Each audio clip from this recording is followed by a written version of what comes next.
Dear students, I hope कि आप अच्छे होंगे। आज इस वीडियो में हम लोग सीखने वाले हैं क्लास 10 एनसीईआरटी मैथ एक्सरसाइज 1.2 के बहुत ही इंपॉर्टेंट क्वेश्चन।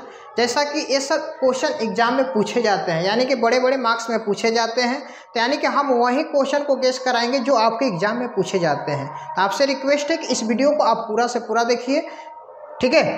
तो देखिए यहाँ पे आगे बढ़ते हैं। देखिए फर्स्ट क्वेश्चन है, निम्नलिखित संख्याओं को अभाज्य गुणनखंड के गुणनफल के रूप में व्यक्त कीजिए, ठीक है। देखिए फर्स्ट नंबर क्वेश्चन है 5005, ठीक है। बोल रहा है अभाज्य गुणनखंड के गुणनफलों के रूप में व्यक्त करें। बिल्कुल आसान है, इसमें कोई दिक्कत नहीं है। देखिए कैसे बनाइएगा, तो यहाँ पे इसको इस तरह लिख लीजिएगा 5005, ठीक है। अब इसका निकालिएगा अभाज्य गुणनखंड। देखिए यहाँ पे कितने से ले जाइएगा, 2 से तो जाएगा नहीं, 3 से भी नहीं जाएगा, डायरेक्ट 5 से ले जाइए, कोई दिक्कत नहीं है। 5 एकम 5 0 0, फिर 5 एकम 5, ठीक है। अब देखिए ये कितने बार में जाएगा, ये जाएगा 7 से जाएगा। कितने? 7 से। 7 एकम 7, फिर यहाँ पे 3 होगा, 7 चौके 28, 2 होगा, फिर 7 त्रिके 21, ठीक है। यानी कि हमने 7 से भाग दिया 1001 में, तो 143 बार में गया। अब देखिए ये कितने से जाएगा, यहाँ पर देखेंगे तो ये 11 से जाएगा। कितने से जाएगा? 11 से। तो 11 एकम 11, यहाँ पे हो जाएगा 3, 11 तिया 33, ठीक है। अब ये नहीं जाएगा। अब इसका हम क्या कर रहे हैं, अभाज्य गुणनफल के रूप में लिखना है। तो यहाँ पर लिख सकते हैं, यहाँ पे इस तरह 5005 बराबर, ठीक है। ध्यान से देख लीजिएगा, यहाँ पे जो इसका फैक्टर आया है उसी को लिख देना है। 5 गुणे 7 गुणे 11 गुणे 13, ठीक है, जो कि इस क्वेश्चन का करेक्ट आंसर हो गया। बस इतना ही लिख देना है, ठीक है। नेक्स्ट क्वेश्चन की ओर चलते हैं। देखिए 2 नंबर क्वेश्चन है, पूर्णांकों के निम्नलिखित युग्मों के एचसीएफ और एलसीएम ज्ञात कीजिए तथा इसकी जांच कीजिए कि 2 संख्याओं का गुणनफल बराबर एचसीएफ गुणे एलसीएम है। ये मोस्ट इंपोर्टेंट क्वेश्चन है, ये भी क्वेश्चन एग्जाम में आपके पूछता है, ठीक है। तो सबसे पहले देखिए यहाँ पे एक संख्या दिया हुआ है 33654। तो यहाँ पे क्या करना है, एचसीएम और एलसीएम ज्ञात करना है, और उसके बाद क्या करना है, इसको जांच भी करके दिखाना है कि 2 संख्याओं का गुणनफल बराबर एचसीएफ गुणे एलसीएम होता है या नहीं होता है, ठीक है। तो सबसे पहले हम इसका निकालेंगे एलसीएम, ठीक है। दोनों का अलग अलग हम एलसीएम निकालेंगे, ध्यान से देखिएगा। अब देखिए यहाँ पर निकाल रहे हैं, ठीक है जी। देखिए 2 से ले जाएंगे, यहाँ पे 2 एकम 2, 2 छक 12, यहाँ पे हो जाएगा 2 8 16, ठीक है। फिर 2 से ले जाएंगे, 2 8 16, 2 चौके 8, फिर 2 से ले जाएंगे, 2 चौके 8, 2 दूनी के 4, ठीक है। 2 से ले जाएंगे 21 बार में जाएगा, फिर ले जाएंगे 3 से 7 बार में जाएगा, ठीक है। अब उसी तरह 54 को ले जाएंगे हम 2 से, तो ये जाएगा 27 बार में। अब यहाँ पे 3 से भाग जाएगा, 3 9 27, फिर ये जाएगा 3 से 3 बार में, ठीक है। अब देखिए अब हमें क्या करना है, यहाँ पे इसका एचसीएफ निकालना है और एलसीएम भी निकालना है। तो सबसे पहले हम एचसीएफ निकाल लेते हैं, ठीक है। एचसीएफ निकालने के लिए देखिए क्या करना होगा, तो 336 जो है, तो इसको हम लिखेंगे इसके फैक्टर को। देखिए यहाँ पे 2 कितनी बार है, 4 बार है, तो यहाँ पर लिखेंगे 2 गुणे 2 गुणे 2 गुणे 2, ठीक है। और क्या है, यहाँ पर फैक्टर 3 गुणे 7 है, तो यहाँ पर लिखेंगे 3 गुणे 7, ठीक है। अब 54 है, तो 54 का भी हम फैक्टर यहाँ पर लिख देंगे। देखिए क्या है, 2 गुणे 3 गुणे 3 गुणे 3, ठीक है। अब देखिए अब यहाँ पर एचसीएफ निकालने के लिए क्या किया जाता है, 2 संख्या होता है तो दोनों में से हम देखते हैं क्या क्या कॉमन मिल रहा है। 3 संख्या होता है तो तीनों में से हम देखते हैं क्या क्या कॉमन मिल रहा है, ठीक है। तो देखिए यहाँ से 2 मिल रहा है दोनों में, फिर यहाँ से देखिए 3 मिल रहा है, ठीक है। और ऐसी संख्या नहीं है कि जो दोनों में कॉमन हो, तो नहीं है तो छोड़ दीजिए, कोई दिक्कत नहीं है। जो मिल रहा है उसमें से एक एक संख्या ले लीजिए। तो यहाँ से 2 निकाल देंगे और यहाँ से 3, तो 2 में 3 से गुणा करेंगे, ये हो जाएगा 6। एचसीएफ हमारा निकल कर आ गया 6। अब बात आता है एलसीएम कैसे निकालेंगे। तो देखिए यहाँ पे एलसीएम भी बहुत आसानी से हम लोग निकाल सकते हैं। तो देखिए जो चीज़ बचा हुआ है, जिसका कॉमन नहीं लिया गया है, पेयर नहीं बना है उसको पहले हम लिखेंगे। तो देखिए ऊपर में क्या बचा है 2 गुणे 2, ठीक है, और यहाँ पे बचा है 7, और नीचे वाला में क्या बचा है 3 गुणे 3। तो यहाँ पर हमने लिख दिया। जो पेयर नहीं बना है पहले उसको हम लिखे हैं, फिर अब जो पेयर बना है उसमें से एक एक संख्या ले लेना है। तो यहाँ पे 2 है तो इसमें से एक 2 ले लीजिए, और यहाँ पर इसमें से एक 3 ले लीजिए। अब देखिए इसको हम लोग गुणा करेंगे। क्या करेंगे? गुणा। गुणा कैसे करिएगा? देखिए 2 दूनी के 4, 4 दूनी के 8, 8 7 56। अब यहाँ पे 56 को हम यहाँ पर लिख देते हैं, ठीक है। फिर अब यहाँ पे गुणा करेंगे 3 दूनी के 6, 6 3 18, 18 3 54, ठीक है। अब 56 में 54 से गुणा करना होगा। अगर हम इसको गुणा करेंगे तो यहाँ पर आएगा 3024। ये आपका एलसीएम हुआ, ठीक है। तो हमारा एचसीएफ आया है 6 और एलसीएम आया है 3024। अब क्या करना है? हमारा एचसीएफ और एलसीएम तो निकल गया है, अब यहाँ पे हमें जांच करना है। तो जांच करने के लिए हमें नेक्स्ट पेज पे जाना होगा, ठीक है। अब देखिए यहाँ पर हम सिंपली लिखेंगे, ध्यान से देखिएगा, जांच, ठीक है। अब लिखेंगे 2 संख्याओं का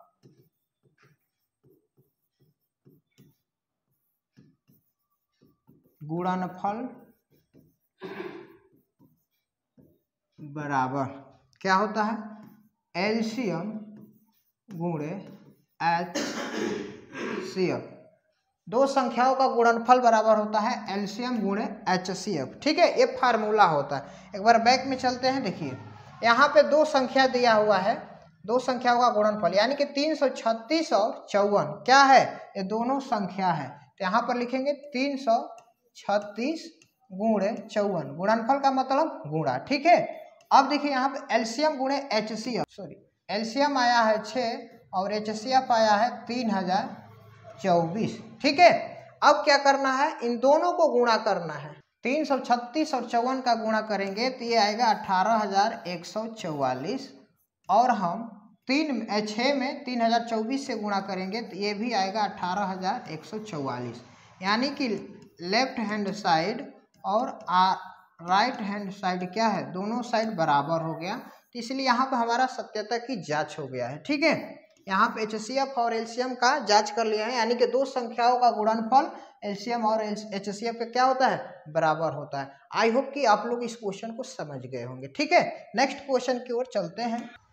देखिए 3 नंबर क्वेश्चन है, एचसीएफ 306 और 357 बराबर दिया है 9, ठीक है। यानी कि 306 और 657 का एचसीएफ दिया है 9, और 306 और 657 का एलसीएम ज्ञात करने के लिए पूछ रहा है, ठीक है। तो ध्यान से देखिएगा इसको हम कैसे बनाएंगे। तो यहाँ पर लिखेंगे हल, ठीक है। बहुत इंपॉर्टेंट क्वेश्चन, ये भी क्वेश्चन आपके एग्जाम में, जितना भी हम क्वेश्चन बता रहे हैं सभी का सभी एग्जाम में पूछा हुआ है और पूछेगा भी, ठीक है। तो यहाँ पे देखिए दिया है 2 संख्या दिया है, एक दिया है 306 और 657। इन दोनों का एचसीएफ दिया है, कितना दिया है? यहाँ पे 9, ये सब गिवन है, ठीक है। और यहाँ पे पूछ क्या रहा है? इन दोनों का एलसीएम पूछ रहा है। 306 और 657 का क्या पूछ रहा है? एलसीएम, ठीक है। अब देखिए यहाँ पे कैसे निकालेंगे। तो आपको पता होगा यहाँ पे 2 संख्या दिया है और एचसीएफ दिया है, तो इसका एक फार्मूला होता है। क्या होता है? देखिए पहली संख्या गुणे दूसरी संख्या बराबर एचसीएफ गुणे एलसीएम, ठीक है। अब यहाँ पे पहली संख्या गुणे दूसरी संख्या बोल सकते हैं, या 2 संख्याओं का गुणनफल भी आप बोल सकते हैं, कोई दिक्कत नहीं। तो देखिए यहाँ पे पहली संख्या दिया है 306 और दूसरी संख्या दिया है 657, ठीक है। और देखिए यहाँ पे एचसीएफ दिया है कितना? 9, तो यहाँ पर रख देंगे। और एलसीएम नहीं दिया है, एलसीएम ही हमें फाइंड करना है। अब देखिए यहाँ से एलसीएम बराबर हो जाएगा, यहाँ पे 9 गुणा है तो इसको हम लाएंगे इधर, तो क्या हो जाएगा? भाग में हो जाएगा, ठीक है। क्या हो जाएगा जी? भाग में हो जाएगा, ठीक है। अब देखिए यहाँ पे हम कटिंग करेंगे इसको, 9 से इसको हम काटेंगे तो 9 7 63, 2 9 3 27, यानी कि 73 बार में पूरा पूरा कट गया, ठीक है। तब यहाँ से एलसीएम बराबर हमारा निकल कर आ जाएगा। अगर हम 306 और 73 में गुणा करेंगे तो ये आएगा आपका 22,338। ठीक है, ये इस क्वेश्चन का करेक्ट आंसर हो गया। ठीक है, आई होप कि ये भी क्वेश्चन आप लोग को समझ में आ गया होगा। चलते हैं नेक्स्ट क्वेश्चन की तरफ। देखिए यहाँ पे 4 नंबर क्वेश्चन है, व्याख्या कीजिए कि 7 गुणे 11 गुणे 13 प्लस 13 और 7 गुणे 6 गुणे 5 गुणे 4 गुणे 3 गुणे 2 गुणे 1 प्लस 5 भाज्य संख्याएं क्यों है। ठीक है, ये भी क्वेश्चन बहुत इंपॉर्टेंट है, इसको हमें जांच करना है। ठीक है, तो भाज्य संख्याएं क्यों है इसका रीजन देना है। तो देखिए यहाँ पे 2 क्वेश्चन है, तो सबसे पहले हम पहला क्वेश्चन को लिखेंगे 7 गुणे 11 गुणे 13 प्लस 13। ठीक है, अब देखिए इन दोनों संख्या में यहाँ पे जितनी भी संख्या दी है इसमें से देखिए कुछ ऐसी संख्या है जो कॉमन मिलता होगा। तो देखिए यानी कि एक ही संख्या 2 बार है, इसमें क्या है आप बोलिएगा सर 13 है, तो यहाँ पे 13 निकाल दीजिए कॉमन में। ठीक है, तो क्या बचेगा यहाँ पे 7 गुणे 11 गुणे, अब 13 यहाँ पे क्या हो जाएगा, 13 में 13 से भाग देंगे तो एक बार में जाएगा। ठीक है, फिर प्लस अब 13 में 13 से भाग देंगे तो ये भी क्या हो जाएगा, एक बार में जाएगा। तब यहाँ से ये हो जाएगा 13। अब यहाँ पर हम गुणा करेंगे 7 में 11 से 77, 77 में 1 से गुणा करेंगे 77 प्लस 1। ठीक है, अब यहाँ पे 13 पोस्ट हटेगा गुणा, 77 और 1 जोड़ेंगे तो क्या होगा 78 हो जाएगा। ठीक है, तो ये आपका पहला समीकरण हो। अब देखिए अब दूसरा का समीकरण को हम लोग सॉल्व करेंगे। ठीक है, दूसरा समीकरण यहाँ पे देख लीजिए क्या है, 7 गुणे 6 गुणे 5 गुणे 4 गुणे 3 गुणे 2 गुणे 1 प्लस 5। ठीक है, अब इसमें देखिए क्या कॉमन मिल रहा है, यहाँ से देखिए कोई भी संख्या होगा जो 2 होगा, तो अब देखिएगा तो यहाँ पे 5 है 2 बार, यहाँ से 5 को आप कॉमन ले लीजिए, यहाँ पे क्या बचेगा 7 गुणे 6 गुणे 4 गुणे 3 गुणे 2 गुणे 1 प्लस, अब 5 में 5 से भाग देंगे तो एक बार में जाएगा। ठीक है, अब देखिए क्या करना है, यहाँ पे 5 कोष्ट में, अब यहाँ पे इसको गुणा करना है, गुणा कीजिए, यहाँ पे 2 में 3 से गुणा करेंगे 6, 6 में 4 से गुणा करेंगे 24, फिर यहाँ पे 7 में 6 से गुणा करिए 42, 42 और 24 में गुणा कर दीजिए तो यहाँ पे हो जाएगा 42 और 24, तो गुणा कर दीजिए यहाँ पे 24 दूनी 48, 24 चौके 96, 109। यहाँ पे गुणा करने पे आ रहा है 1008 प्लस का 1। ठीक है, अब इसको हम आगे लेकर चलेंगे तो देखिए यहाँ पे 5 पोस्ट हटेगा गुणा, 1008 में 1 जोड़ेंगे तो क्या होगा 1009 हो गया। ठीक है, अब यहाँ पे थोड़ा सा समझने वाली बात है, ध्यान से देखिएगा, यहाँ पे तो बोल रहा है कि भाज्य संख्या है क्यों है, तो यहाँ पे ये तो कन्फर्म है कि ये दोनों क्या है भाज्य संख्या है। क्यों, तो आपको पता होगा कि भाज्य संख्या एक्चुअल में कहते किसे हैं, है ना, भाज्य संख्या किसे कहते हैं, आपको उसका डिफिनीशन पता होना चाहिए, पता हो जाएगा तो आप कह सकते हैं कि भाज्य संख्या इसलिए है। ठीक है, तो देखिए भाज्य संख्या का डिफिनीशन होता है, अगर कोई भी ऐसी संख्या हो उसका हम अभाज्य गुणनखंड निकालते हैं तो उसका फैक्टर क्या होना चाहिए, 1 होना चाहिए, स्वयं होना चाहिए और अन्य कोई तीसरी संख्या भी होना चाहिए। ठीक है, यानी कि स्वयं होना चाहिए, भाज्य संख्या का ये रूल है, वो संख्या तो स्वयं होना चाहिए और उसके बाद 1 तो कंपलसरी है, उसके बाद अन्य भी संख्या होना चाहिए उसके फैक्टर में, यानी कि अभाज्य गुणनखंड निकालेंगे तो उसका फैक्टराइज में ये 3 चीजें होनी चाहिए, ये 3 चीज रहेगा तो क्या होगा, वो भाज्य संख्या होगा। तो अब देखिए यहाँ पे 13 है और 78 है, तो यहाँ पे हम 13 का फैक्टर करेंगे तो 13 गुणे 1 हो जाएगा, क्लियर है।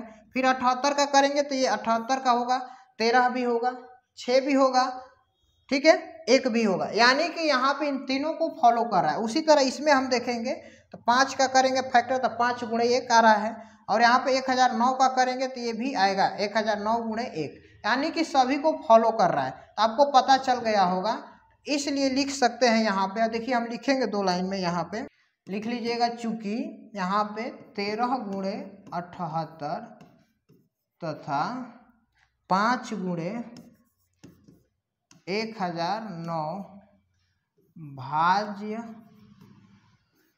संख्याएं हैं क्योंकि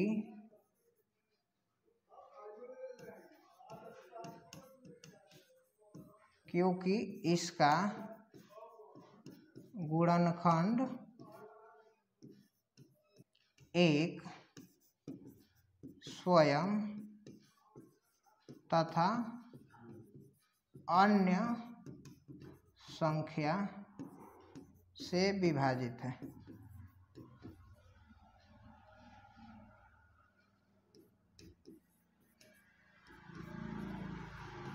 प्रूव हो गया। यहाँ पे हमें दिखाना ही था, ठीक है। यहाँ पे क्या हुआ, प्रूव हो गया। यानी कि भाज्य संख्या क्यों है, तो यहाँ पे हमने लिख दिया 13 × 78 जो समीकरण 1 में आया है, और समीकरण 2 में क्या आया है 5 × 1009 भाज्य संख्या है क्योंकि इसका गुणनखंड एक स्वयं तथा अन्य संख्या से विभाजित है। ठीक है, आई होप कि आप लोग को समझ में आ गया होगा। चलिए, वीडियो अच्छा लगा हो तो वीडियो को लाइक कर दीजिए। चैनल पर आप पहली बार हैं तो चैनल को भी सब्सक्राइब करके बेल आइकन को ऑल पर प्रेस कर लीजिएगा। इसी तरह के और सारे नए नए वीडियो आपको टाइम टू टाइम मिलते रहेंगे। तब तक के लिए आपका बहुत बहुत धन्यवाद।